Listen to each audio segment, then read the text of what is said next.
돈 버는 시기는 끝났다. 금리만 내려가면 다시 올라오는 거냐 이제 이런 생각이 들 수가 있는 거잖아요. 그래서 집값 양방을 두고 만 지나치게 포커스한 건 이제 설명력이 일단 떨어지고요. 건설업을 이제 오랫동안 분석해본 입장에서 결국은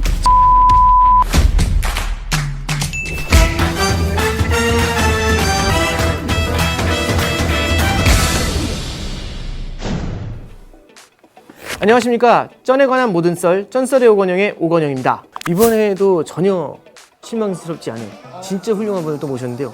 부동산을 공부할 결심이라고 지금도 베스트셀러인 부동산 관련해서 정말 혁신적인 혁명적인 책이 하나인데 그 책의 저자이시자 크레딧 애널리스트 분이 계세요. 배문성 팀장님 모셨습니다. 네, 안녕하세요. 네.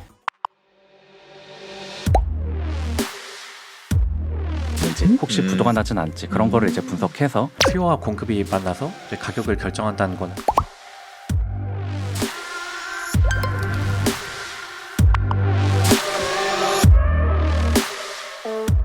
안녕하세요, 뱀성입니다.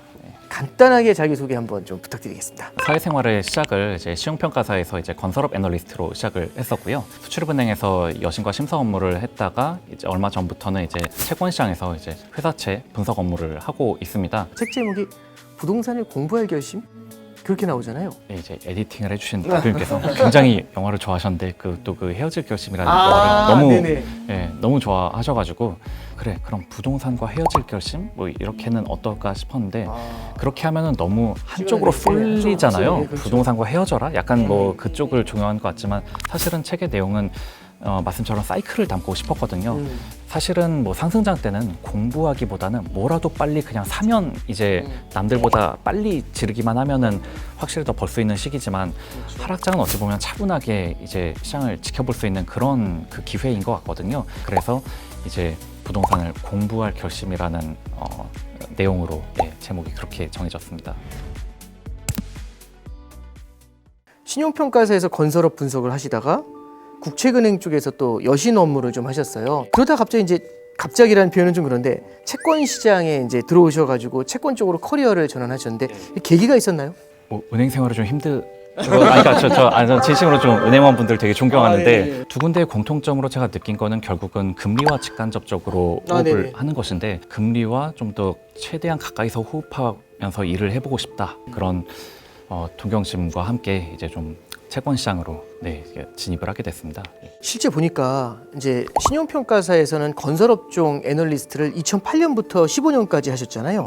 부동산 가격이 이제 2006년, 7년 엄청나게 올랐었잖아요. 그렇죠. 그러다가 이제 제 기억에 이제 금융위기를 전후해서 2008년부터 2013년 4월인가 바닥 찍을 때까지 참 힘들었던 시기고 지금 부동산 시장에 대해서 굉장히 많은 비관론이 또 난무를 하고 있는데 어떻게 보면 그때하고도 또 되게 비슷하게 만나 있지 않나 싶어서 그때의 케이스들 중에서 우리가 반면교사로 삼을 수 있는 게 뭔지 그걸 좀 보려고 하는데요.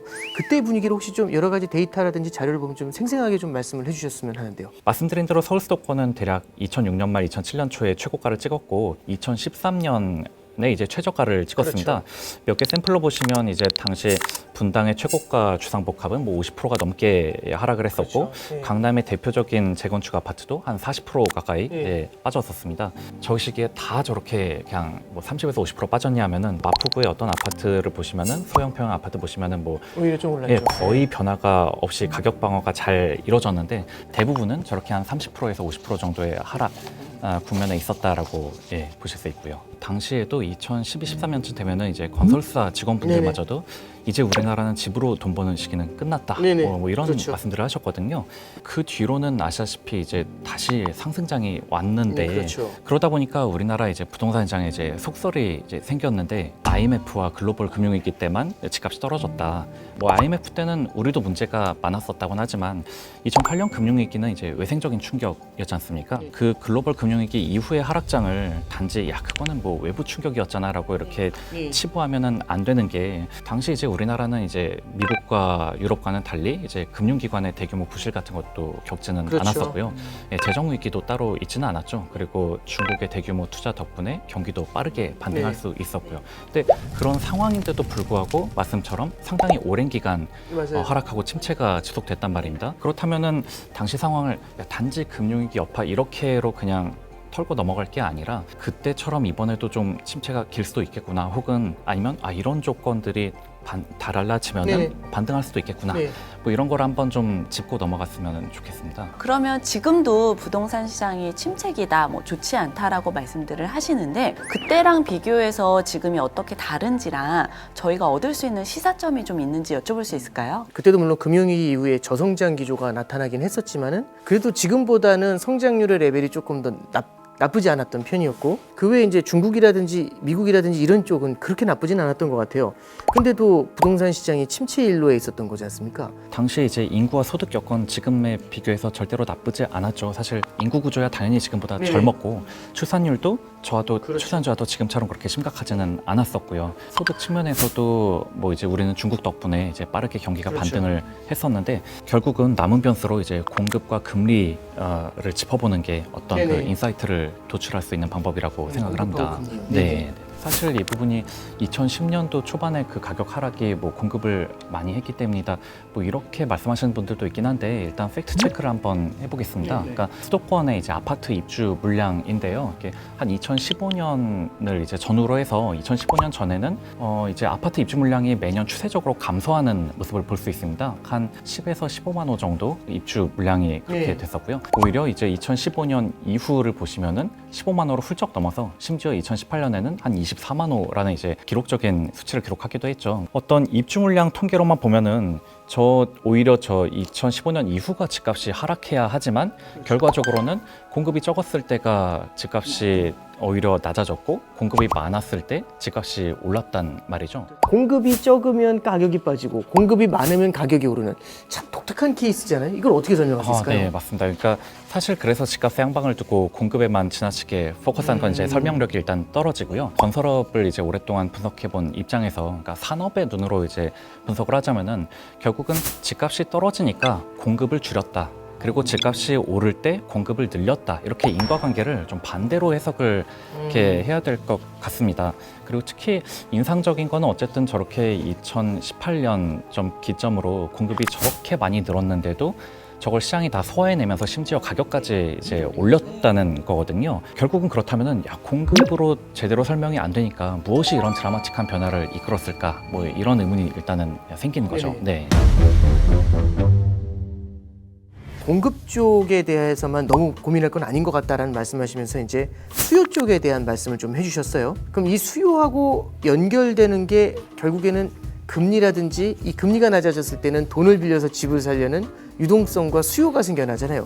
이 관점에서 해석을 해야 되는 건가요? 공급이 늘었는데도 가격이 더 올랐다는 거는 결국 수요가 그렇죠. 더 많이 올랐다는 거지 않습니까? 그러면 과연 무엇이 그렇게 수요를 이제 많이 들어 올렸을까에 대해서 여러 가지 책도 보고 좀 생각도 해봤는데, 저는 그 중에 되게 좀 인상적으로 읽었던 부분 네. 소개를 해드리면은, 프린스턴대와 이제 시카고대 경제학 교수님들이 공동 저서를 하신 빚으로 지은 집이라는 책이 있습니다. 이렇게 빚을 내기 쉬울수록 이렇게 수요가 탄력적으로 더 붙어서 가격이 오른다라는 부분을 이제 간단하게 이제 설명을 해주고 있는데요. 네네. 결국 시장에는 낙관론자와 비관론자가 이제 같이 있다는 겁니다. 예를 들어서 동일한 집을 두고 낙관론자들은 이 집은 대략 한 12억 정도는 해야 된다라고 네. 생각을 하고, 비관론자들은 한 10억이면 충분하다 이렇게 생각을 할 텐데, 생각하는 정도의 돈만 가지고 있고, 보시는 화면처럼 집이 한 5채가 공급이 된다라고 하면은 비관론자인 10억이 이제 시장 가격으로 형성이 되죠. 공급이 이제 5채가 네네. 나오니까 결국은 비관론자의 수요까지 가야만 가격이 형성되니까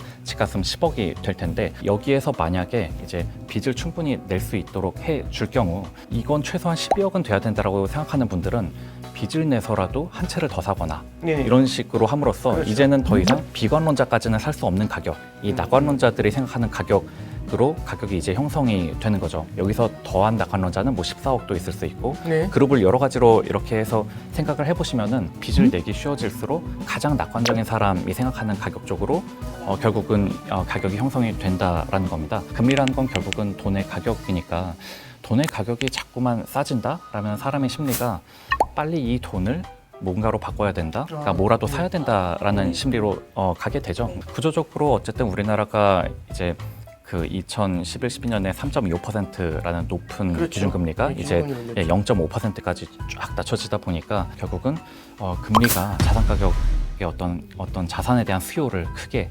폭증시켰다. 뭐 이렇게 해석해야 될 것 같습니다. 맞는 말씀인데, 근데 여기에 대해서는 반론이 따를 수 있을 것 같아요. 물론 이제 짧은 반등기도 있었지만은 17년에서 18년 사이에 기준금리가 일시적으로 조금 올랐던 적이 인상됐었던 적이 있고요. 2005년도부터 2008년도까지 한국의 기준금리도 꽤 많이 인상이 됐었거든요. 그럼 이제 예를 들어서 17년, 18년의 기준금리 인상 사이클에서는 많이 안 올랐기 때문에 그렇다라고 어떻게 덮어놓고 지나가더라도 05년에서 08년도 사이에 있었던 기준금리 인상 사이클에 오히려 주택가격이 폭등했었던 그 케이스를 설명하기 좀 어려워지는 거 아닌가요? 그 부분을 좀 약간 이제 금리랑 같이 한번 네. 살펴보시면요. 이제 붉은색 음영은 이제 집값이 수도권 집값이 상승했던 시기고 네네. 이제 푸른색은 약간 하락을 했었던 시기거든요. 2005, 6년에는 금리를 올렸음에도 네네. 주택 가격이 같이 이제 그렇죠. 올랐었죠, 강하게. 네네. 근데 거기서 좀 더 올리니까 그때부터는 이제 주춤한 그런 반응을 보이긴 했고요. 근데 리만 사태 전후로 그 전에 취업하신 분들은 좀 기억하시겠지만 리만 사태 전이 취업도 훨씬 더 쉬웠고 그렇죠. 임금 상승률도 더 높았었죠. 저 때도 물론 그 이자 비용 부담이 올랐겠습니다만 내 소득이 그거보다 더 많이 오르면 이 정도 이자 오르는 거는 뭐 내가 소득이 이렇게 올랐으니까 이건 감당할 수 있다라고 이자 비용의 상승에 대해서 좀 더 너그러워질 수가 있죠. 게다가 저 당시에는 지금보다는 가계부채가 훨씬 적었었거든요. 금융비용의 상승이라는 부분에 대한 어떤 부담도 지금보다는 훨씬 더 덜했을 거다라고 생각을 해볼 수 있겠습니다. 금리가 이제 주요 원인이라고 볼 때 앞으로 좀 금리가 내려간다면 어떨까요? 부동산 시장이 회복을 할 거라고 좀 보시는지 궁금합니다. 금리를 낮추는 것 자체가 어쨌든 이제 가계의 금융 부담을 낮춰주는 효과를 생각하면 분명히 수요에는 긍정적인 일임은 분명하죠. 하지만 이제 그게 어느 정도까지 낮춰야 그러면 수요가 살아날 거냐, 이것도 좀 과거와 비춰서 한번 그 생각을 해볼 수 있을 것 같아요. 기준금리가 이제 2015년 이제 2.5%에서부터 1.25%까지 이렇게 쭉 추세적으로 낮출 때 서울의 집값도 거의 한 2배 가까이 추세적으로 다들 상승한 것을 볼 수 있습니다. 아까도 잠깐 언급해 주셨지만 1.75%까지 금리를 2번 이렇게 천천히 올렸었던 시기가 있거든요. 저렇게 해서 1.75%를 가니까 모든 아파트 단지들이 이제 거래 절벽과 함께 일부 급매가 체결되면서 약간 살짝 하락하는 그런 모습을 좀 보였거든요. 그런 하락기가 아주 잠시에 그쳤던 이유가 저 1.75%까지 올렸던 금리를 다시 이제 빠르게 끌어내리다 보니까 그때부터 다시 이제 반등이 이제 그때부터 또 다시 강하게 시작이 됐고, 그렇게 반등하는 와중에 심지어 이제 코로나 때문에 0.5%라는 우리가 가보지 않은 그런 제로금리 수준으로 금리를 끌어내리니까 결과적으로는 2015년부터 2022년까지는 서울의 주요 지역은 3배 가까이 오르는 그런 모습 볼 수 있습니다. 그 서울을 제외한 이제 비서울 지역 그리고 선호도가 서울보다는 조금 약한 그런 지역들의 모습을 보시면 금리를 2.5%부터 이렇게 내릴 때까지도 집값의 변화가 거의 없는 거를 이렇게 보실 수 있습니다. 거기에는 물론 앞서서 말씀드렸듯이 좀 수도권에 저 당시에 좀 공급이 많았었다, 그러니까 신축 아파트가 좀 많이 나왔다는 것도 어느 정도 좀 작동을 했을 것 같아요. 하지만 이제 코로나 덕분에 이제 0.5%까지 기준금리를 내리자마자 이제 저런 지역들마저 집값이 거의 단번에 이제 2배 가까이 급등하는 그런 모습을 볼 수 있습니다. 제 생각에는 여기서 이제 논의가 금리 만능론으로 잠깐 흐를 수가 있거든요. 그러면은 금리만 내려가면 다시 올라오는 거냐, 이제 이런 생각이 들 수가 있는 거잖아요. 실제로는 어떻게 생각을 하세요? 이 부분에 대해서는 지금의 상황으로 비춰서 생각하세요. 제가 생각하는 포인트는 뭐냐면 저렇게 서울의 아파트들도 전문적이었던 이제 신용평가 관점에서 좀 말씀을 드리자면요. 제일 좋았을 때가 부동산 경기가 제일 좋았었던 시기입니다. 그거를 마치 집값이 회복된다, 집값이 앞으로 오를 거다라는 시그널로 받아들이면 안 된다는 겁니다. 내 집 마련 관점에서 어떤 조언의 말씀을 해주실 수 있을지. 제가 예상하는 바는